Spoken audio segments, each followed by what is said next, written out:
کیا جمعہ کے روز نہانا ضروری ہے؟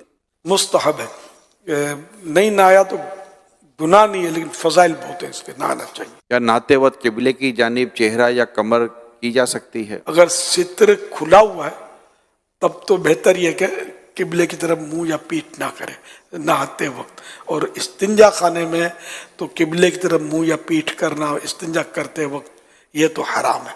کیا عورت اپنے مخصوص ایام میں بھی نہا سکتی ہے؟ اور نہانے میں کیا اگر ضرورت ہے، ٹھنڈک کے لیے گرمی ہو رہی ہے تو نہا سکتی ہے، صفائی کے لیے نہا سکتی ہے۔ عورت کے لیے غسل کرتے وقت کیا سر کے بال کھولنا ضروری ہے؟ کھول کر مطلب دھونا فرض نہیں ہے، اگر سخت گندی بھی ہے اتنی سخت نہ ہو کہ اس کی جڑیں بھی تر نہ ہو، اگر ایسی سخت بندھی ہوئی ہے چوٹی کہ اس کو کھول کر پانی نہیں بہائیں گے تو جڑیں تر نہیں ہو تو کھولنا ضروری ہو جائے گا، ورنہ ضروری نہیں ہے۔